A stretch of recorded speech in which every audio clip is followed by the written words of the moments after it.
أشهد أن لا إله إلا الله وحده لا شريك له وأشهد أن محمدا عبده ورسوله أما بعد فأعوذ بالله من الشيطان الرجيم بسم الله الرحمن الرحيم الحمد لله رب العالمين الرحمن الرحيم مالك يوم الدين إياك نعبد وإياك نستعين اهدنا الصراط المستقيم صراط الذين أنعمت عليهم غير المغضوب عليهم ولا الضالين.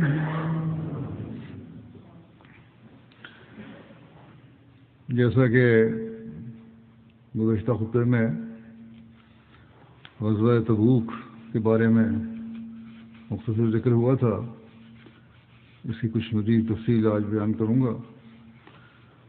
حضرت مسلم موعود رضی اللہ عنہ اس غزوہ یعنی غزوہ تبوک کا اس منظر بیان کرتے فرماتے ہیں کہ جب رسول اللہ صلی اللہ علیہ وسلم نے مکہ فتح کیا تو ابو عامر مدنی جو خزرج قبیلے میں سے تھا اور یہودیوں اور عیسائیوں سے میل ملاقات کی وجہ سے ذکر و وظائف کا عادی تھا اور اس کی وجہ سے لوگ اس کو راہب کہتے تھے، مگر مذہباً عیسائی نہیں تھا. یہ شخص رسول اللہ صلی اللہ علیہ وسلم کے مدینہ میں پہنچ جانے کے بعد مکے کے بعد طرف بھاگ گیا. جب مکہ بھی فتح ہو گیا تو یہ سوچنے لگا کہ اب مجھے اسلام کے خلاف شورش پیدا کرنے کے لیے کوئی اور تدبیر کرنی چاہیے. آخر اس نے اپنا نام اور طرز بدلی اور مدینے کے پاس قباء نامی گاؤں میں جا کر رہنا شروع کیا.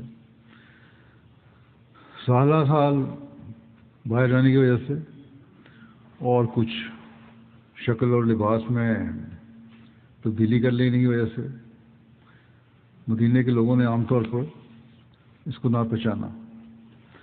پھر وہی منافق اس کو جانتے تھے جن کے ساتھ اس نے اپنا تعلق پیدا کر لیا تھا.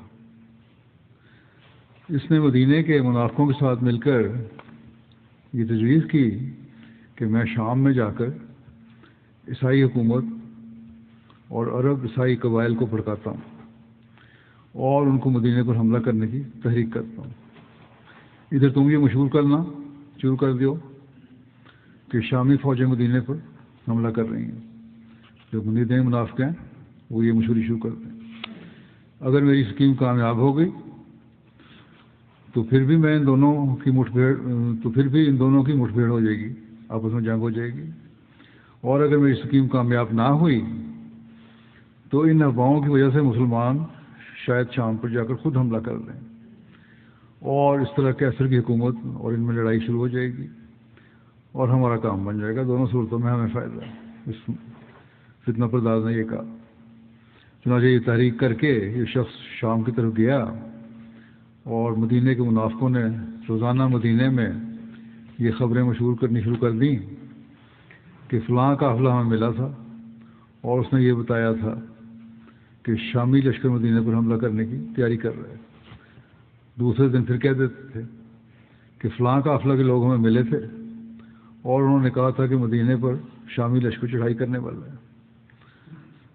یہ خبریں اتنی شدت سے پھیلنی شروع ہوئیں کہ رسول اللہ صلی اللہ علیہ وسلم نے مناسب سمجھا کہ آپ اسلامی لشکر لے کر خود شام میں شامی لشکروں کے مقابلے کے لیے جائیں.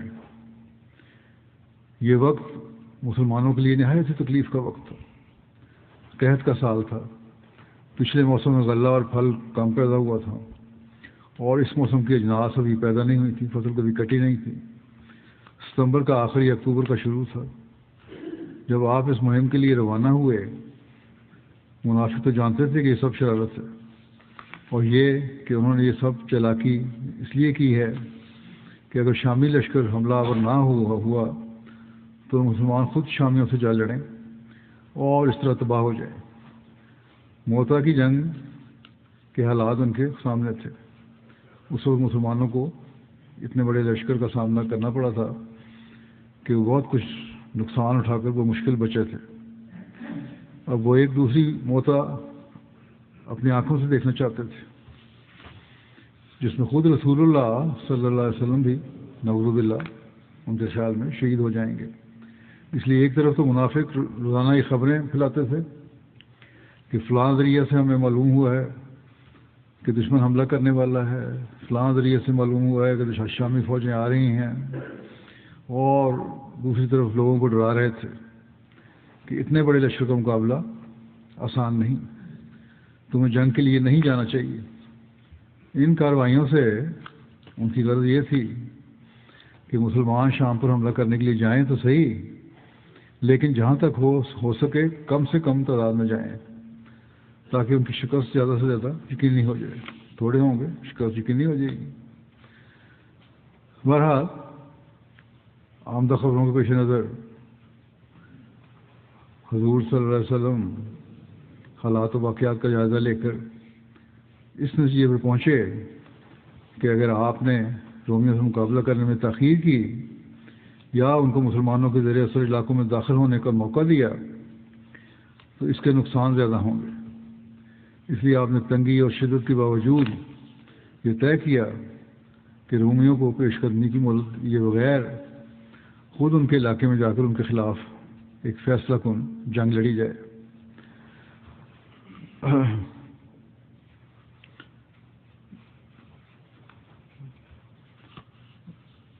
حضرت مسلم موعود نے اس کو ایک جگہ اور بیان اس طرح فرمایا ہے کہ رسول کریم صلی اللہ علیہ وسلم کو یہ افواہیں پہنچیں تو آپ نے حکم دیا کہ بجائے اس کے کہ رومی ہم پر چڑھائیں اور حملہ کر دیں، ہمیں چاہیے کہ سرحد پر ہی جا کر ان کو روکیں۔ آپ نے مسلمانوں کو تیاری کا حکم دیا۔ پہلا ایک حوالہ میں نے ایک تاریخی کتاب سے دیا تھا، یہ اتنا حصہ مسلم موعود کا ہے۔ بہرحال نبی کریم صلی اللہ علیہ وسلم عموماً جنگی مہمات کو قدر خفیہ رکھا کرتے تھے، لیکن خیبر کی مہم کے بعد تبوک کی مہم ایسی تھی کہ آپ صلی اللہ علیہ وسلم نے عام اعلان فرمایا اور راستے کی مشکلات اور دشمن کی کثرت کا پہلے سے بتاتے ہوئے تیاری کرنے کی تلقین فرمائی۔ یہ بخاری میں یہ روایت آتی ہے۔ ساتھ ہی آپ نے مکے اور دوسرے عرب قبائل میں آدمی بھیجے کہ وہ لوگ لشکر میں شریک ہوں۔ دوسری طرف آپ نے مخیر لوگوں کو تاکید فرمائی کہ وہ اللہ کی راہ میں اپنا مال خرچ کریں۔ رسول اللہ صلی اللہ علیہ وسلم نے مختلف قبائل کو شریک جنگ ہونے کا پیغام بھیجا اور ان کی طرف اپنے سفیر بھیجا، جیسا کہ ذکر ہوا ہے۔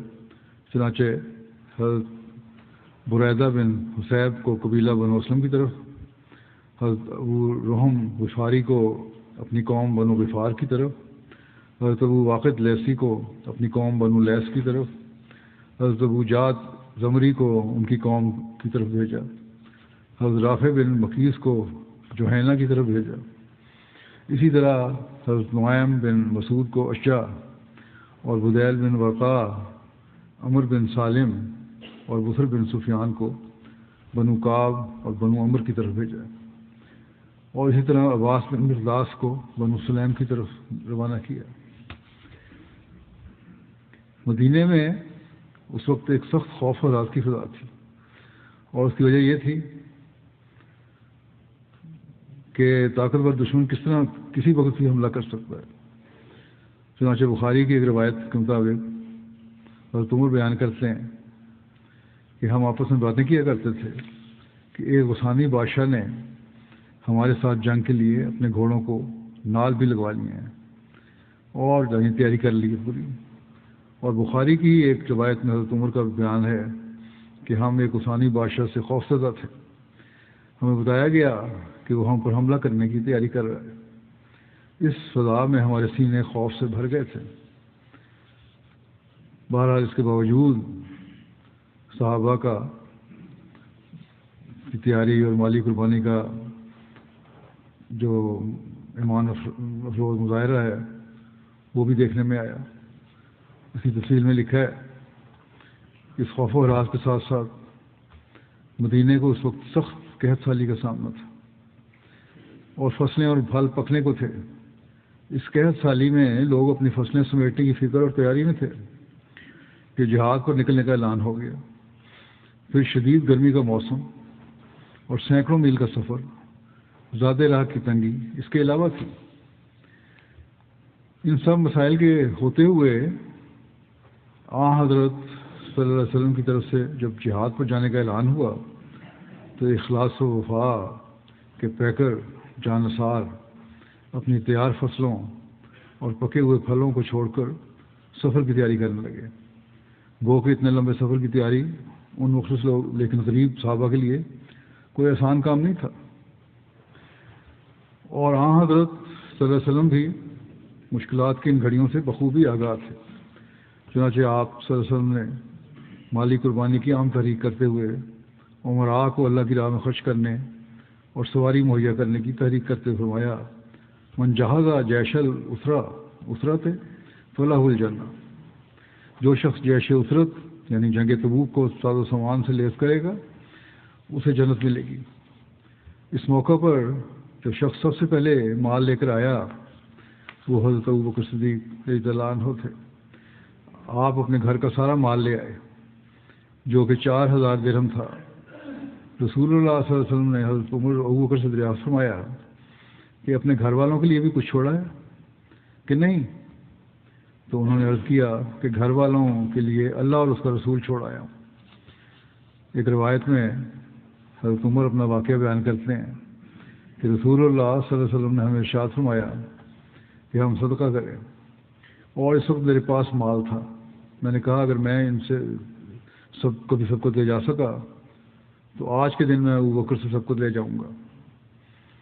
کہتے ہیں کہ میں اپنا نصف مال لایا تو رسول اللہ صلی اللہ علیہ وسلم نے فرمایا تم نے اپنے گھر والوں کے لیے کیا چھوڑا؟ میں نے عرض کیا اتنا ہی، جتنا لے کے آئے اتنا ہی چھوڑا ہے ہم گھر والوں کے لیے۔ اور حضرت ابوبکر وہ سب لے آئے جو ان کے پاس تھا۔ تو آپ صلی اللہ علیہ وسلم نے فرمایا اے ابوبکر تم نے اپنے گھر والوں کے لیے کیا چھوڑا؟ حضرت عمر کے سامنے پوچھا۔ کہتے ہیں انہوں نے عرض کیا میں نے ان کے لیے اللہ اور اس کے رسول صلی اللہ علیہ وسلم کو چھوڑا ہے۔ حضرت عمر کہتے ہیں میں نے کہا کہ اللہ کی قسم میں ان سے کسی چیز میں کبھی بھی سبقت نہیں لے جا سکتا۔ اس واقعے کو مسلم عورت نے بھی الفاظ میں بیان فرمایا ہے اس طرح کہ ایک جہاد کے موقع پر موقع کے متعلق حضرت عمر بیان فرماتے ہیں مجھے خیال آیا کہ حضرت ابوبکر ہمیشہ مجھ سے بڑھ جاتے ہیں، آج میں ان سے بڑھوں گا۔ یہ خیال کر کے میں گھر گیا اور اپنے مال میں سے آدھا مال نکال کر رسول کریم صلی اللہ علیہ وسلم کی خدمت میں پیش کرنے کے لیے لے آیا۔ وہ زمانہ اسلام کے لیے انتہائی مصیبت کا دور تھا، لیکن حضرت ابوبکر رضی اللہ عنہ اپنا سارا مال لے آئے اور رسول کریم صلی اللہ علیہ وسلم کی خدمت میں پیش کر دیا۔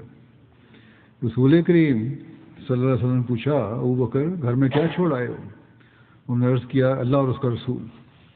حضرت عمر فرماتے ہیں یہ سن کر مجھے سخت شرمندگی ہوئی اور میں نے سمجھا کہ آج میں نے سارا زور لگا کر ابوبکر سے بڑھنا چاہا تھا مگر آج بھی مجھ سے ابوبکر بڑھ گئے۔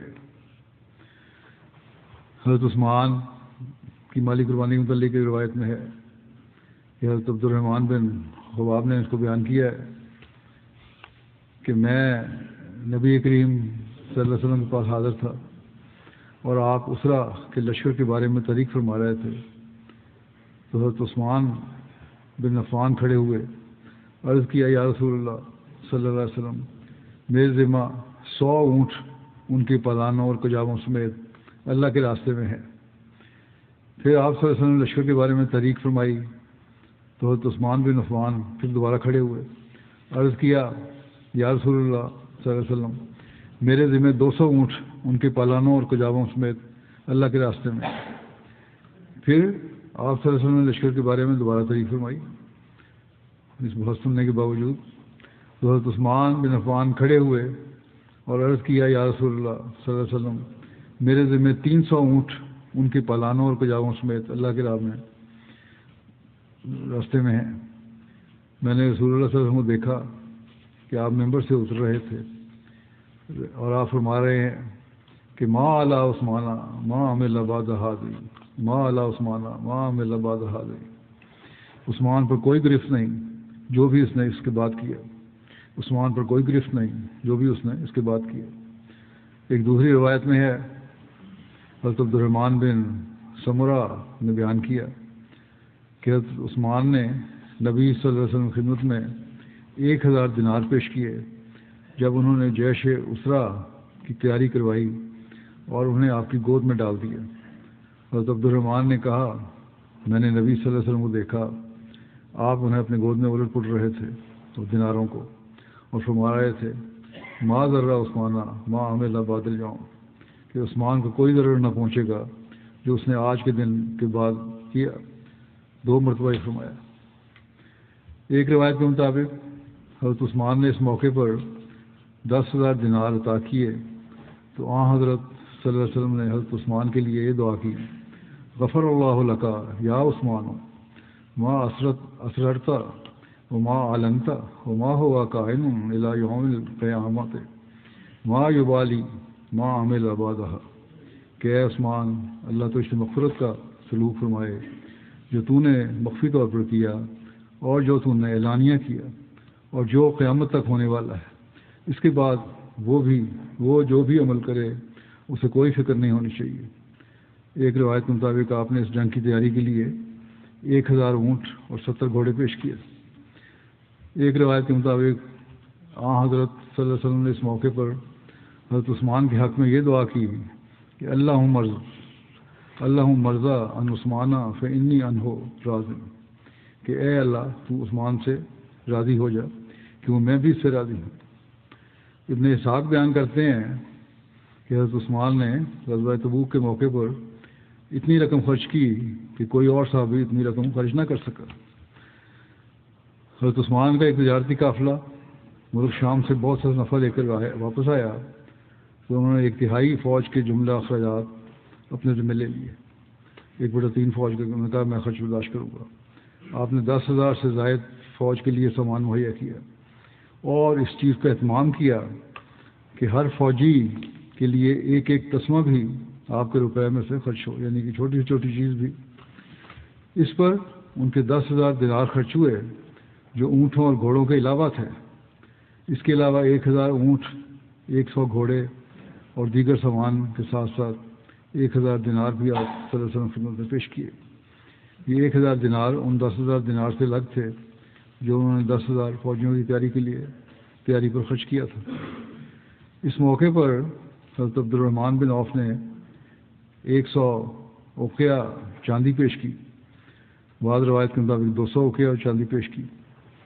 یہ اوقیہ بھی ایک وزن ہے جو 10.5 تولے کے برابر ہوتا ہے، یعنی 1050 یا 2100 تولے تک چاندی، یا 1.25 کلو گرام یا 2.5 کلو گرام چاندی اگر آج کل کے زمانے میں دیکھیں تو۔ پھر آپ صلی اللہ علیہ وسلم نے فرمایا عثمان بن عفان اور عبد الرحمن بن عوف زمین پر اللہ کے خزانوں میں سے خزانے ہیں جو اللہ کی رضا کے لیے خرچ کرتے ہیں۔ انہوں نے بہت مال دیا۔ ایک روایت میں ہے کہ حضرت عبد الرحمن بن عوف نے 400 اوقیہ سونا پیش کیا تھا، یعنی 4200 تولے سونا۔ بعد میں 900 اونٹ پیش کرنے کا بھی بیان کیا ہے، بہرحال قربانیوں کو ذکر ہے۔ ایک روایت کے مطابق حضرت عبد الرحمن بن عوف آپ صلی اللہ علیہ وسلم حاضر ہوئے اور عرض کیا میرے پاس 8000 درہم ہیں، میں نے 4000 درہم گھر والوں کے لیے رکھ لیے ہیں اور 4000 آپ کی خدمت میں پیش ہیں۔ آپ صلی اللہ علیہ وسلم نے برکت کی دعا دیتے ہوئے فرمایا بارک اللہ فیما امسکتا و فیما آتیتا، یعنی جو مال تم نے گھر والوں کے لیے رکھا ہے اور جو اللہ کی راہ میں دیا ہے اللہ سب میں برکت دے۔ حضرت عاصم بن عدی نے 70 وسق کھجوریں پیش کی۔ ایک وسق 60 سا کا ہوتا ہے اور ایک سا تقریباً 3 سیر کا ہوتا ہے، یعنی کل تقریباً 12,600 کلو گرام کھجوریں بنتی ہیں۔ رسول اللہ صلی اللہ علیہ وسلم کی خدمت میں مال لانے والوں میں سے حضرت عباس بن عبد المطلب، حضرت طلحہ بن عبید اللہ، حضرت سعد بن عبادہ اور حضرت محمد بن مسلمہ کے نام بھی ملتے ہیں قربانیوں کے، زیادہ قربانیوں کے۔ حضرت مسیح موعود علیہ السلام فرماتے ہیں کہ ایک وہ زمانہ تھا کہ الہی دین پر لوگ اپنی جانوں کو بھیڑ بکری کی طرح نثار کرتے تھے، مالوں کا تو کیا ذکر۔ حضرت ابوبکر صدیق رضی اللہ تعالیٰ عنہ نے ایک سے زیادہ دفعہ اپنا کل گھر بار نثار کیا، حتیٰ کہ سوئی تک کو بھی گھر میں نہ چھوڑا، اور ایسا ہی حضرت عمر نے اپنی بساط و انشراح کے موافق، اور عثمان نے اپنی طاقت و حیثیت کے موافق، علی حاض القیاس علی قدر مراتب، تمام صحابہ اپنی جانوں اور مالوں سمیت اس دین الہی پر قربان کرنے کے لیے تیار ہو گئے۔ پھر آپ نے فرمایا کہ اللہ تعالیٰ فرماتا ہے کہ لن تنالوا البر حتی تنفقوا مما تحبون، جب تک تم اپنی عزیز ترین اشیاء اللہ جل شانہ کی راہ میں خرچ نہ کرو تب تک تم نیکی کو نہیں پا سکتے، اور نیکیوں کو پانے کے لیے صحابہ خرچ کرتے تھے۔ حضرت مسلم بیان کرتے ہیں کہ صحابہ نے بعض دفعہ اپنا گھر کا مال اس بات بیچ کر جنگ کے اخراجات پورے کیے، بلکہ یہ بھی نظر آتا ہے کہ بعض دفعہ انہوں نے اپنی جائیدادیں بیچ کر دوسروں پر خرچ کر دیں اور ان کے لیے تمام ضروریات مہیا کیں، یعنی جنگ پہ جانے والوں کے لیے۔ چنانچہ ایک دفعہ رسول اللہ صلی اللہ علیہ وسلم وائے تشریف لائے اور آپ نے فرمایا کہ فلاں سفر پر ہماری فوج جانے والی ہے، مگر مومنوں کے پاس کوئی چیز نہیں، کیا کوئی تم میں سے ہے جو ثواب حاصل کرے؟ حضرت عثمان یہ سنتے ہی اٹھے اور آپ نے اپنا دوختہ نکال کر وہ رقم مسلمانوں کے اخراجات کے لیے رسول کریم صلی اللہ علیہ وسلم کی خدمت میں پیش کر دی۔ رسول کریم صلی اللہ علیہ وسلم جب یہ دیکھا تو فرمایا عثمان نے جنت خرید لی۔ حضرت ثالث نے بھی مالی قربانیوں کے ضمن میں اپنے خطبہ میں اس واقعے کو یوں بیان فرمایا ہے کہ ایک موقع پر جنگ کی تیاری کے لیے بہت سے اموال کی ضرورت تھی، اور ان دونوں کچھ مالی تنگی بھی تھی، اور دنیا ایسی ہے کبھی فراخی کے دن ہوتے ہیں اور کبھی تنگی کے دن ہوتے ہیں۔ اس موقع پر بھی تنگی کا ایام تھے اور جنگی ضرورت تھی۔ نبی اکرم صلی اللہ علیہ وسلم نے صحابہ کرام کے سامنے ضرورت حقہ کو رکھا اور مالی قربانی پیش کرنے کی انہیں تلقین کی، جس کا نتیجہ یہ ہوا کہ حضرت ابوبکر صدیق رضی اللہ عنہ تو اپنا سارا مال لے کر آ گئے، حضرت عمر اپنا نصف مال لے کر آ گئے، حضرت عثمان نے عرض کیا کہ میری یہ پیشکش قبول کر لی جائے کہ میں 10,000 صحابہ کا پورا خرچ برداشت کروں گا، اور اس کے علاوہ آپ نے 1,000 اونٹ اور 70 گھوڑے دیے۔ اسی طرح تمام مخلص صحابہ نے اپنی اپنی توفیق اور استعداد کے مطابق مالی قربانیاں پیش کیں، اور اللہ تعالیٰ نے ان کے بہترین نتائج نکالے۔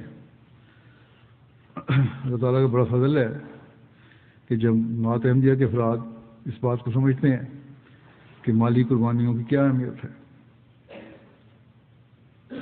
اکثر واقعات میں بیان کرتا ہوں، بعض لوگ حقیقت میں اپنے پاس جو کچھ ہو وہ قربان کر دیتے ہیں، عمراء کو بھی، صاحب حیثیت لوگوں کو بھی، حضرت ابوبکر، حضرت عمر اور حضرت عثمان کے نمونے سامنے رکھنے چاہیے، اور پھر اپنے قربانیوں کے معیار کو بڑھانا چاہیے۔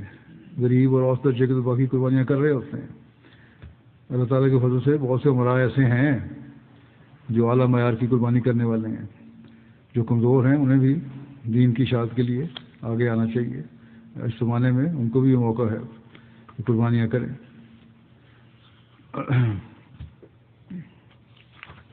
صحابہ نے جس حد تک ممکن تھا کچھ نہ کچھ پیش کیا، اور غریب اور مجبور سپاہیوں کے لیے سواریاں اور تلواریں اور دیگر آلات حرب مہیا کیے۔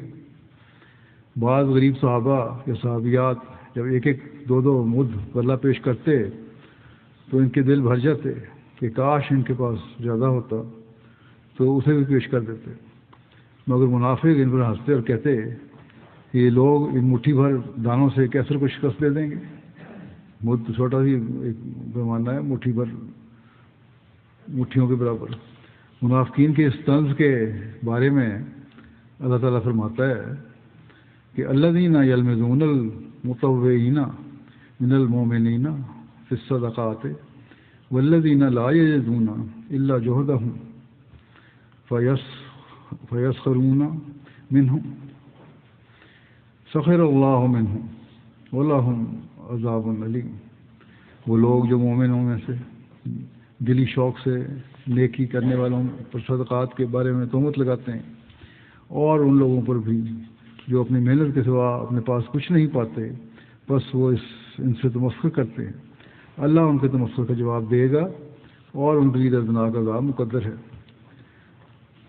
محنت کر کے مالی قربانی کرنے والوں میں حضرت ابو عقیل بھی تھے، جنہوں نے تمام رات کنویں سے پانی نکالا اور 2 سا کھجوریں حاصل کیں. ایک سا تقریباً 2.5 کلو کا ہوتا ہے، یعنی کچھ 5 کلو کھجوریں حاصل کیں. ان میں سے 1 سا اہل خانہ کے لیے رکھ لیا اور 1 سا کھجوریں لے کر رسول اللہ صلی اللہ علیہ وسلم میں حاضر ہو گئے. یہ قربانی جو کچھ کر سکتے تھے.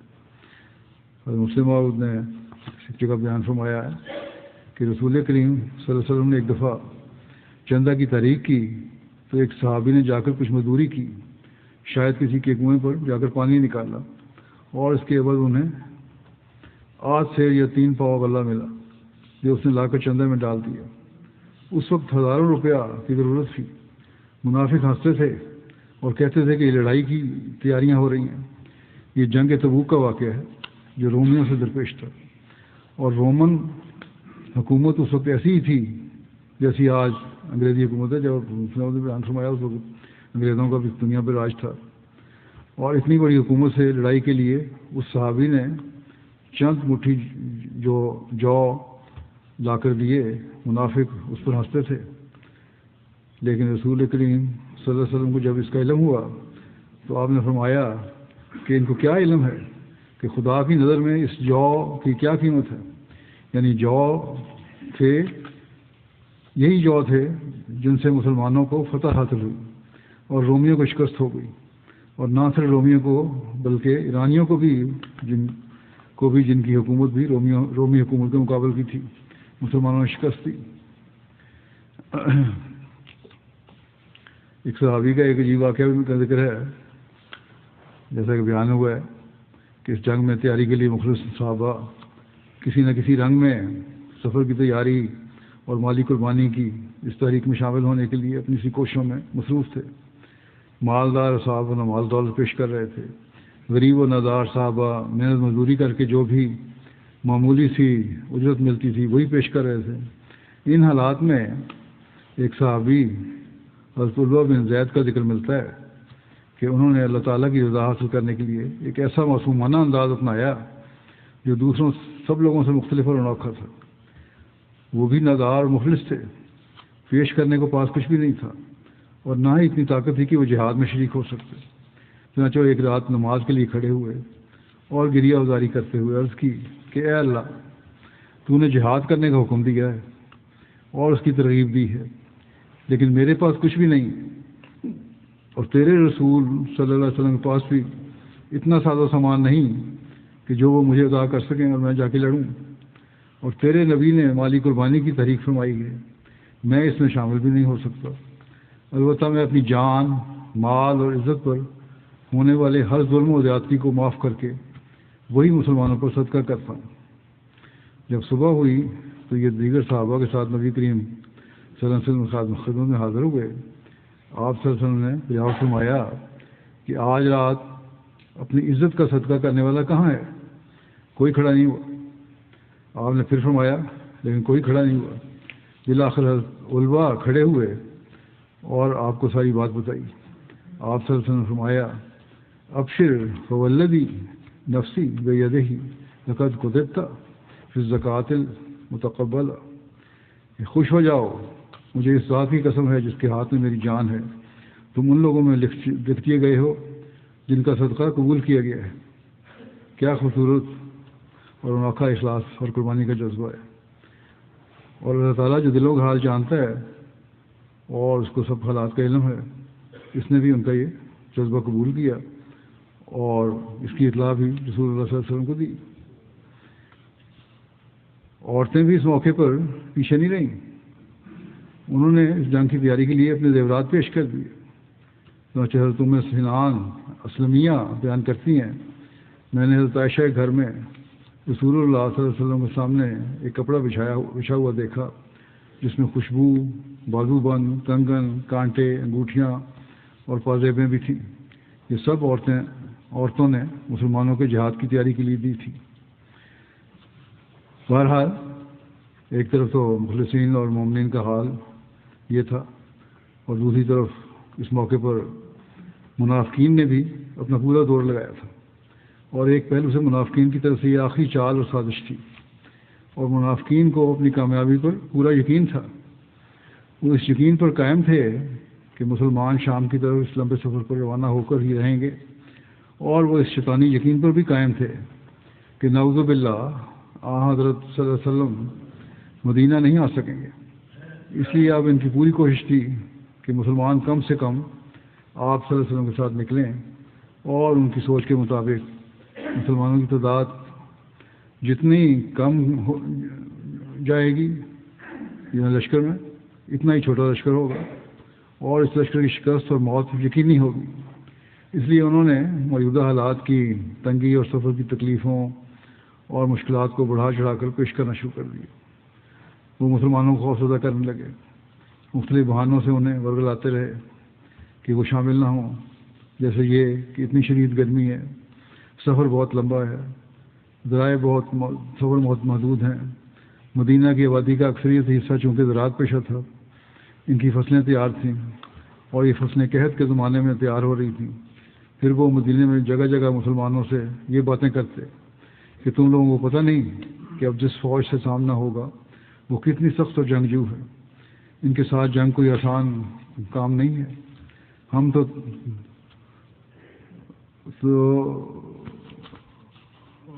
سب کو دیکھ رہے ہیں، تم سب کو دیکھ رہے ہیں کہ یا مارے جاؤ گے تم لوگ یا سب ان کے قیدی بن جاؤ گے۔ یہ منافقین کہا کرتے تھے۔ ہر چند کے منافقین کے اس پروپیگنڈے کا اعلیٰ درجے کے اور مخلص مومنین پر کوئی اثر نہیں ہوا، لیکن بعض کمزور ایمان والوں کے دل اتنے خوفزدہ ہوئے کہ وہ جنگ پر نہ جانے کے لیے مختلف بہانے اور عذر پیش کرنے لگے۔ وہ کہ ایسے عذر کرنے والوں میں سے اکثریت منافقین کی تھی۔ قرآن کریم نے منافقین کے اس پروپیگنڈے اور بہانوں کے ساتھ پیچھے رہنے کا ذکر اس طرح کیا ہے کہ فرح المخلفون بمقعدہم خلاف رسول اللہ وکرہوا ان یجاہدوا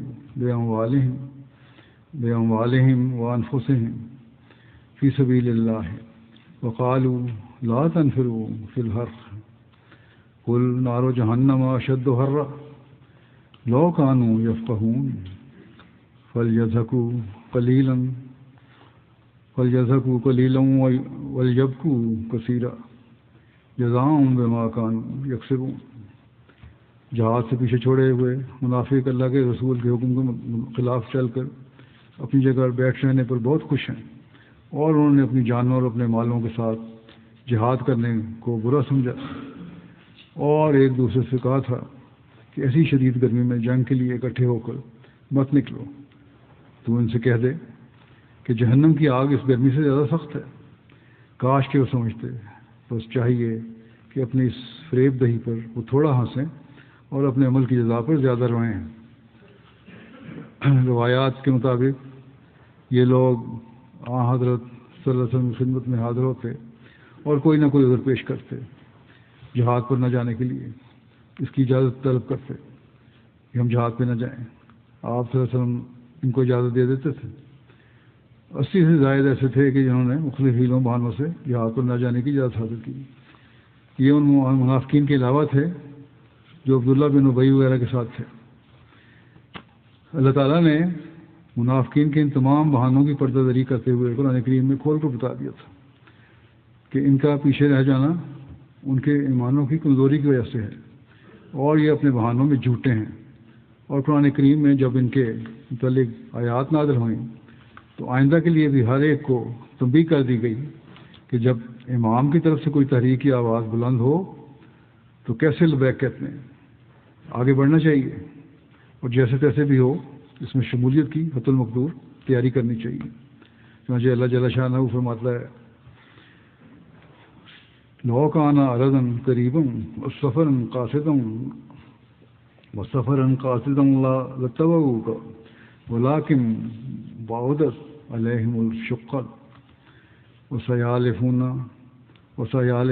باللہ لو استطعنا لخرجنا معکم یہلکون انفسہم واللہ یعلم انہم لکاذبون عفی اللہ عنک لما اذنت لہم حتی یتبین لک الذین صدقوا وتعلم الکاذبین لا یستأذنک الذین یؤمنون باللہ والیوم الآخر ان یجاہدوا باموالہم وانفسہم واللہ علیم بالمتقین. انما یستأذنک الذین لا یؤمنون باللہ والیوم الآخر وارتابت قلوبہم فہم فی ریبہم یترددون ولو ارادوا الخروج لأعدوا له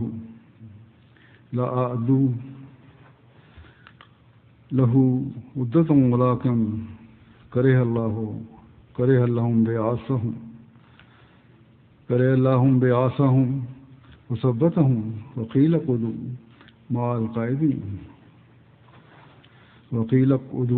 مع القاعدین لو خرجوا فیکم ما زادوکم الا خبالا ولا اوذوا خلالکم یبغونکم الفتنہ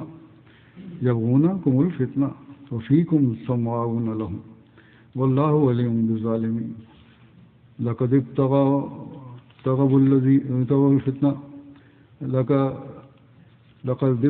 الفتنة من قبل وقلبوا لك الأمور حتى جاء الحق وظهر أمر الله وهم كارهون.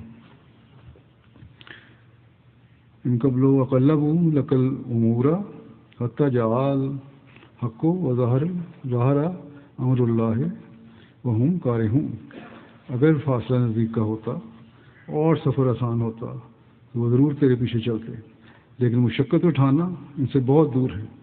وہ ضرور اللہ کی قسمیں کھائیں گے کہ اگر ہمیں توفیق ہوتی تو ہم ضرور تمہارے ساتھ نکلتے. وہ اپنی ہی جانوں کو ہلاک کر رہے ہیں اور اللہ جانتا ہے کہ یہ یقیناً جھوٹے لوگ ہیں. اللہ تو اس سے درگزر کرے، تو نے انہیں اجازت ہی کیوں دی یہاں تک کہ ان لوگوں کا تجھے اچھی طرح پتہ لگ جاتا جو سچ کہتے تھے اور تو جھوٹوں کو بھی پہچان لیتا. جو لوگ اللہ اور آخرت کے دن پر ایمان لاتے ہیں وہ تجھ سے اپنے مالوں اور اپنی جانوں کے ساتھ جہاد کرنے سے رخصت نہیں مانگتے، اور اللہ متقیوں کو خوب جانتا ہے. پھر وہی لوگ تجھ سے رخصت طلب کرتے ہیں جو اللہ اور آخرت کے دن پر ایمان نہیں رکھتے اور ان کے دل شک میں مبتلا ہے اور وہ اپنے شک میں متردد پڑے ہوئے ہیں. اور اگر ان کا جہاد پر نکلنے کا ارادہ ہوتا تو وہ ضرور اس کی تیاری بھی کرتے، لیکن اللہ نے پسند ہی نہیں کیا کہ وہ اس اعلیٰ مقصد کے لیے اٹھ کھڑے ہوں، اور اس نے انہیں وہیں پڑا رہنے دیا اور انہیں کہا گیا بیٹھے رہنے والوں کے ساتھ. اگر وہ تم میں شامل ہو کر جہاد پر نکلتے تو بدنظمی کے سوا تمہیں کسی چیز پہ نہ بڑھاتے اور تمہارے درمیان تیز سواریاں دوڑاتے تمہارے لیے فتنہ چاہتے ہوئے، جبکہ تمہارے درمیان ان کی باتیں بغور سننے والے بھی ہیں، اور اللہ ظالموں کو خوب جانتا ہے. یقیناً پہلے بھی وہ فتنہ چاہتے تھے اور انہوں نے تیرے سامنے معاملات الٹ پلٹ کر پیش کیے یہاں تک کہ حق آ گیا اور اللہ کا فیصلہ ظاہر ہو گیا، جبکہ وہ اسے سخت ناپسند کر رہے تھے. بس منافقوں کا حال اللہ تعالیٰ نے کھول کے بیان کر دیا، اور حضرت صلی اللہ علیہ وسلم کو فرمایا کہ تو نے ان کے جھوٹے عذر کو مان لیا، اگر نہ مانتا اور اجازت نہ دیتا تو ان کی منافقت کا پول سب پر ظاہر ہو جاتا، بالکل کھل جاتا. جنگ پر تو انہوں نے پھر بھی نہیں جانا تھا، لیکن بہرحال اللہ تعالیٰ فرماتا ہے ان کا نہ جانا بھی بہتر ہے، کیونکہ اگر کسی وجہ سے چلے بھی جاتے تو جنگ کے دوران ایسی حرکتیں کرتے جن سے مسلمانوں کو نقصان پہنچنا تھا۔ بہرحال ان منافقوں کی خواہش کے مطابق تو نتائج ظاہر نہیں ہوئے، اس کی باقی تفصیل بھی انشاءاللہ آئندہ بیان کروں گا۔ گزشتہ خطبے میں ذکر میں نے کیا تھا روا کی مسجد میں حملے کا۔ زخمی جو احمدی ہیں خدام، ان کے لیے دعا بھی کریں، اللہ تعالیٰ سب کو صحت کاملہ عطا فرمائے، اللہ تعالیٰ انہیں ہر پیچیدگی سے ہی بچائے۔ بعد میں بھی بعض دفعہ اثرات ظاہر ہوتے ہیں جو اس قسم کے حادثات ہوتے ہیں ان کے۔ اس وقت 3 خدام جو ہیں وہ زیادہ زخمی ہیں اور اس وجہ سے ہسپتال میں ابھی داخل ہیں، اور باقی جو 5 تھے ان کو علاج کر کے گھر بھیج دیا گیا ہے، لیکن بہرحال ابھی ان کا علاج بھی زخم جو ہیں ان کو ہیل ہوتے وقت لگے گا۔ اللہ تعالیٰ ان سب کو شفائے کاملہ عطا فرمائے اور آئندہ ہر شر سے، ہر نقصان سے، ہر جگہ افراد جماعت کو بچائے۔ موت کے بعد ایک جنازہ غائب پڑھاؤں گا۔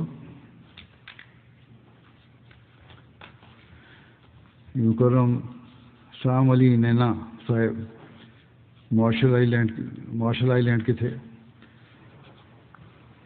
گزشتہ دنوں ان کی 83 سال کی عمر میں وفات ہوئی کیلیفورنیا امریکہ میں۔ انا للہ و انا الیہ راجعون۔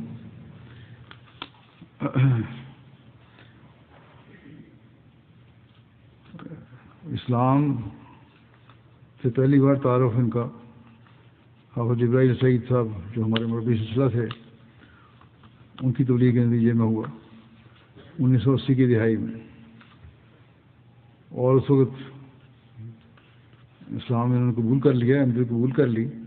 بڑی مخالفت ہوئی لیکن بڑی استقامت کے ساتھ اپنے ایمان پر ڈٹے رہے۔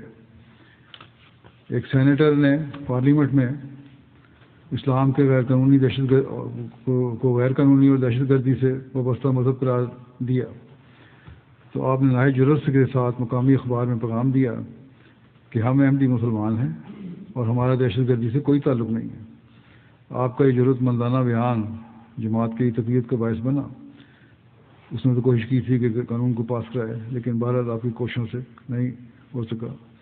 آپ مقامی معاشرے میں باعث شخصیت کے طور پر جانے جاتے تھے۔ علاؤالدین شمس صاحب نائب امیر امریکہ کہتے ہیں کہ مجھے 5 سال تک مارشل آئی لینڈ میں کام کرنے کے لیے توفیق ملی۔ وہاں جاتا تھا کیونکہ امریکہ کے سپرد تھا یہ جزیرہ۔ سام صاحب حافظ جبرائیل صاحب کے ذریعے احمدی ہوئے تھے۔ شروع میں 4-5 گھرانے احمدی تھے اور جماعت بہت چھوٹی سی تھی، رجسٹرڈ بھی نہیں تھی، لیکن بہرحال بڑی محنت سے حافظ صاحب کی اور ان کی کوشش سے جماعت وہاں رجسٹرڈ ہو گئی۔ حافظ صاحب واپس آ گئے تو بڑا عرصہ لمبا عرصہ وہاں کوئی مربی نہیں تھا، اور اس پہ یہ خود ہی سام صاحب اپنے وفات تک انہوں نے اپنی اس جماعت کو سنبھالا اور جو تبلیغ بھی کرتے رہے، اور جماعت کے نام کو کبھی مان نہیں پڑنے دیا انہوں نے۔ بڑی گرمجوشی سے جماعتی تعاون کرتے تھے، جب بھی یہاں سے وفد جاتا تھا مرکز سے ان کی مدد کرتے تھے، اور ہمیشہ آگے بڑھ کے انہوں نے کام کیا اور نتیجہ خیز کام کیا۔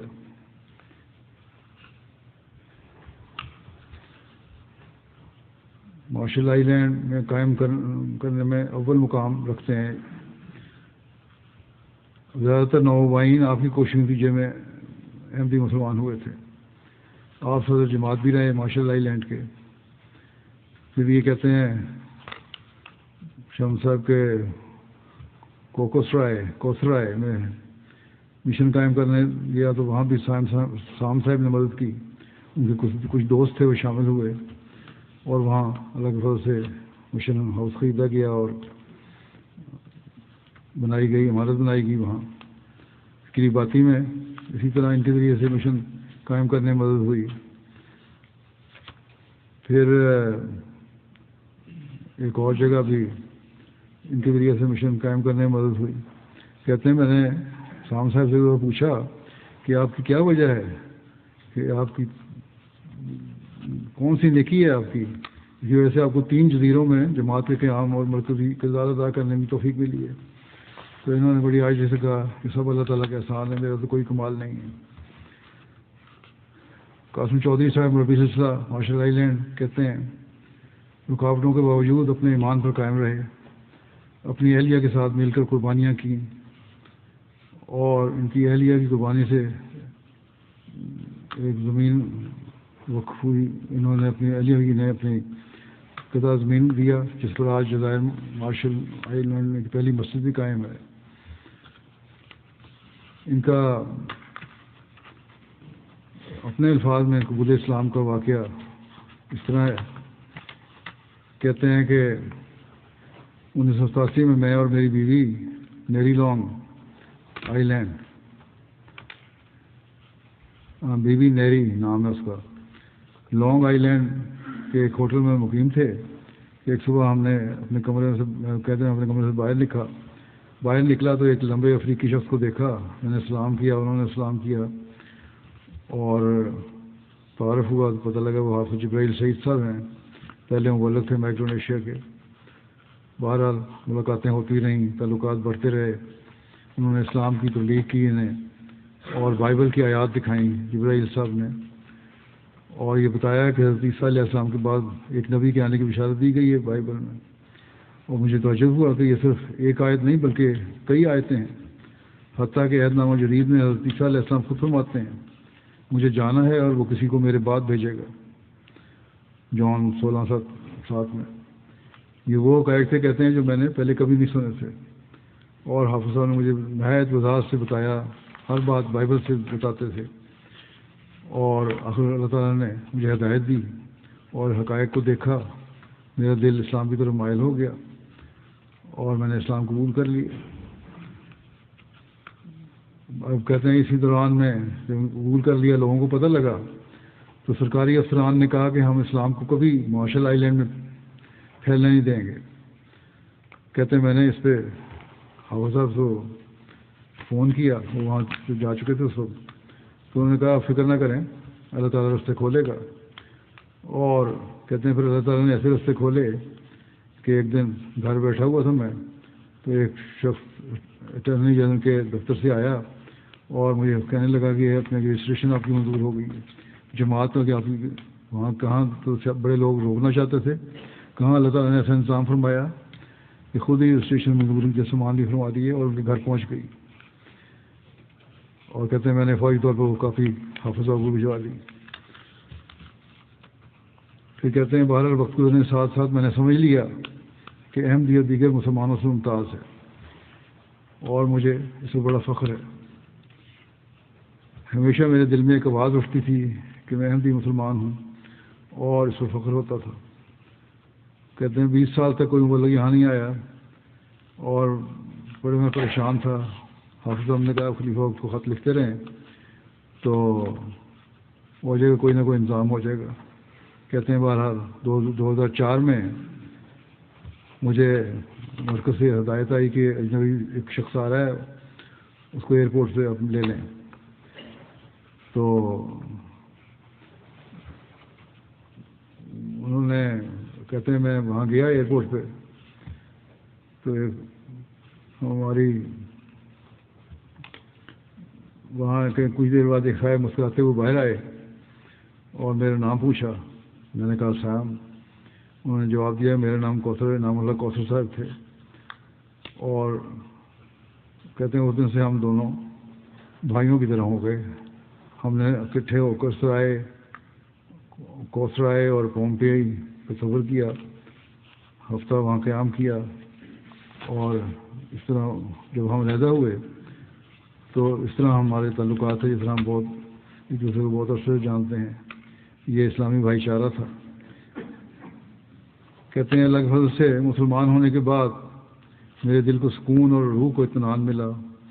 نماز نے مجھے بدل دیا. میری بیوی نے بھی میرے اندر یہ تبدیلی محسوس کی. اس کے بعد سے جب بھی مجھے کسی چیز کی ضرورت پڑتی میں اللہ سے مانگتا اور اللہ فوراً اسے پوری کر دیتا. بارہا میں نے اس نصرت کو اپنی آنکھوں سے دیکھا ہے. اور ہر دعا میں اللہ کا شکر ادا کیا۔ آپ کی نواسی جولیا کہتی ہیں کہ بڑے مخلص مسلمان تھے جو اپنے ایمان سے تسلی اور طاقت حاصل کرتے تھے، اکثر وقت عبادت میں گزارتے اور قرآن کریم کی تلاوت کو بے حد عزیز رکھتے تھے، مختلف اسلامی کتب کا مطالعہ کر رہے ہوتے تھے۔ اکثر ہم نے انہیں گہری سوچ اور فکر میں ڈوبا ہوا پایا ہے۔ اللہ تعالیٰ ان سے مغفرت اور رحم کا سلوک فرمائے، اور ان کے خاندان کے کچھ لوگ احمدی نہیں ہیں، اللہ تعالیٰ انہیں بھی توفیق دے کہ ان کی نسل میں سے وہ بھی احمدی ہو جائیں۔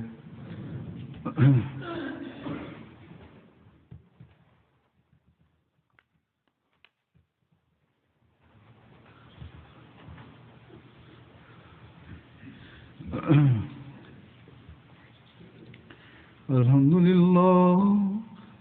لله نحمده ونستعينه ونستغفره ونؤمن به ونتوكل عليه ونعوذ بالله من شرور أنفسنا ومن سيئات أعمالنا من يهده الله فلا مضل له ومن يضلل فلا هادي له ونشهد أن لا إله إلا الله ونشهد أن محمدا عبده ورسوله عباد الله رحمكم الله إن الله يأمر بالعدل والإحسان وإيتاء ذي القربى وينهى عن الفحشاء والمنكر